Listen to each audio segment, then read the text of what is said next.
July 30, 1945. The waters of the Philippine Sea lay still under a star-filled sky. A U.S. Navy cruiser, the USS Indianapolis, cut through the darkness at 17 knots, her crew unaware that history's most infamous naval disaster was only minutes away. In mere seconds, 2 Japanese torpedoes would tear the ship apart. Hundreds would die instantly, and nearly 900 survivors would be cast into open water, left to face days of dehydration, exhaustion, and relentless shark attacks. This is the true story of the USS Indianapolis, a mission shrouded in secrecy, a tragedy born of war, and a tale of survival against impossible odds. Welcome back to Lore of the Multiverse, where the past comes alive in the most unforgettable ways. The USS Indianapolis was a Portland-class heavy cruiser, commissioned in 1932. At 610 feet long and displacing over 9,800 tons, she was fast, sleek, and heavily armed with 9 8-inch guns and a top speed of 32 knots. Throughout World War II, Indy, as her crew affectionately called her, saw action across the Pacific, from the Aleutian Islands to the Battle of the Philippine Sea. She was a flagship, a workhorse, and a symbol of American naval power.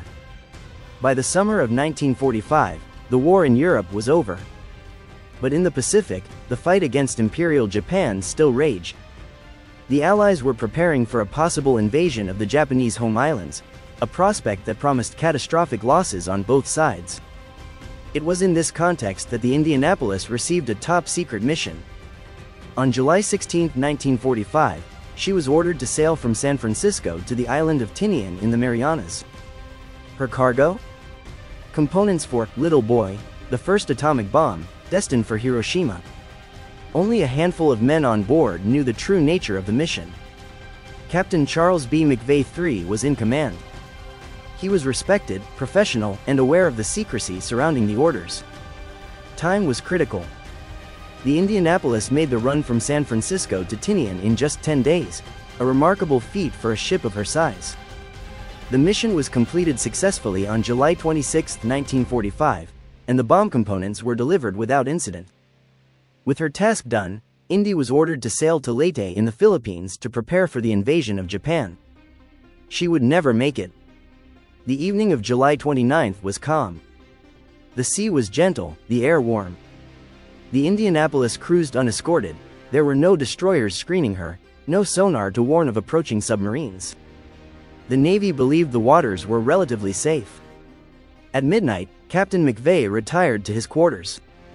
The bridge maintained standard zigzagging, a tactic used to make ships harder targets for submarines, but shortly after midnight, due to excellent visibility and calm seas, the pattern was stopped.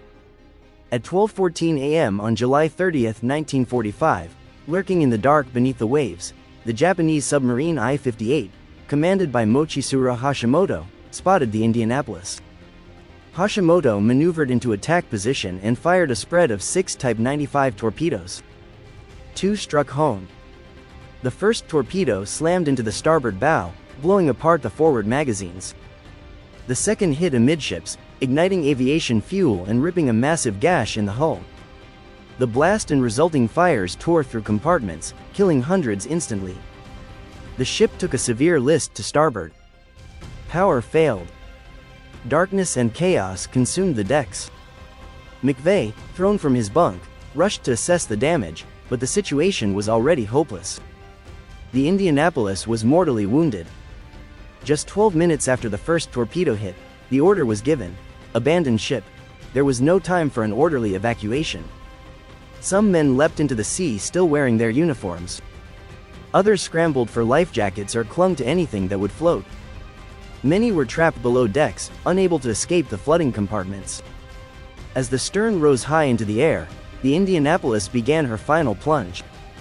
Survivors later recalled the awful sound of bulkheads collapsing and steel twisting under immense pressure. At 12:27 a.m., she slipped beneath the waves. Of the nearly 1,200 men aboard, about 900 made it into the water alive. But their ordeal was only beginning. The first night was chaos.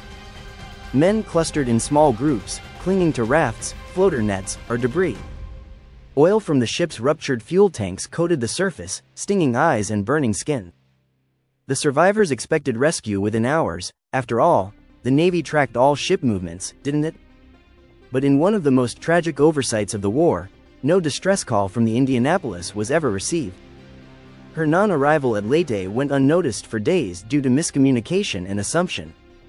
The men in the water were alone, unaccounted for, and adrift in one of the most unforgiving stretches of ocean on Earth. By the second day, the reality of their plight set in. The sun beat down relentlessly, dehydrating the men.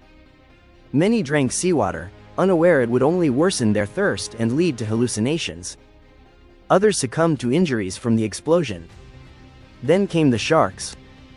Most were oceanic whitetips, aggressive predators known to shadow shipwrecks.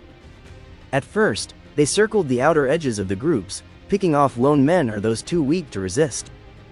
By nightfall, they were attacking in earnest. Survivors described the water around them as boiling with movement. The screams of the bitten were drowned out by the chaos of men thrashing to fend off the predators. Shark attacks became a daily horror. Men would disappear beneath the surface, dragged under in a froth of blood and foam.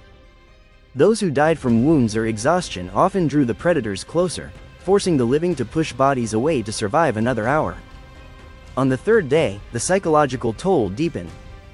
Exposure to the sun-blistered skin, lips cracked and bled.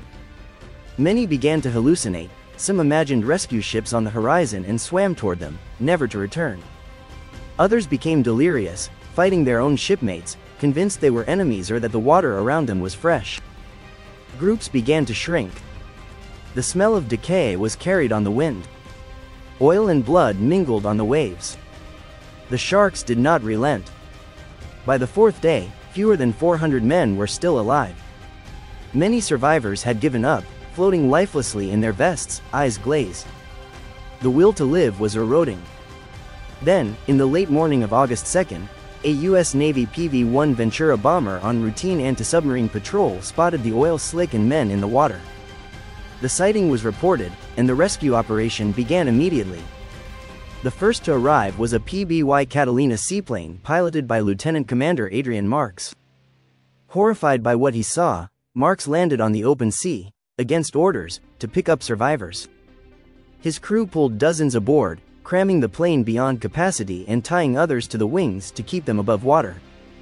Soon after, the destroyer USS Cecil J. Doyle arrived. Her captain ordered searchlights pointed skyward through the night to reassure the survivors that help had come. Over the next 24 hours, rescue ships and planes pulled the last of the living from the sea. Out of the original crew of 1,196, only 316 survived. In the months that followed, grief turned to controversy. The Navy convened a court-martial against Captain McVeigh, accusing him of failing to zigzag and thus contributing to the sinking. It was an unprecedented move. No other U.S. Navy captain had been court-martialed for losing a ship to enemy action. At his trial, even Mochitsuru Hashimoto, the Japanese commander who sank the Indianapolis, testified that zigzagging would not have changed the outcome. Despite this, McVeigh was found guilty of hazarding his ship, and his career was destroyed. For decades, survivors fought to clear his name. In 2000, after years of campaigning, Congress passed a resolution exonerating McVeigh. But the captain never lived to see it. He had taken his own life in 1968, haunted by the loss of his crew. The USS Indianapolis remains one of the most searing tragedies in naval history, a mission of utmost importance overshadowed by the worst loss of life at sea in U.S. Navy history. Her story is a study in courage, endurance, and the brutal indifference of the sea. In 2017, her wreck was found on the floor of the Philippine Sea, over 18,000 feet below the surface, a silent monument to the men who served aboard her. The USS Indianapolis story is one of war's cruelest twists. A ship that delivered the weapon to end the conflict, only to be lost days later in one of the most horrific ordeals ever endured at sea. If you found this story as powerful as we did, give it a like, share it with someone who loves history, and subscribe to Lore of the Multiverse for more incredible real-life stories. Which legendary tale should we bring to life next? Let us know in the comments. Until next time, stay safe, stay curious, and remember, sometimes the most dangerous battles are the ones fought after the guns have gone silent.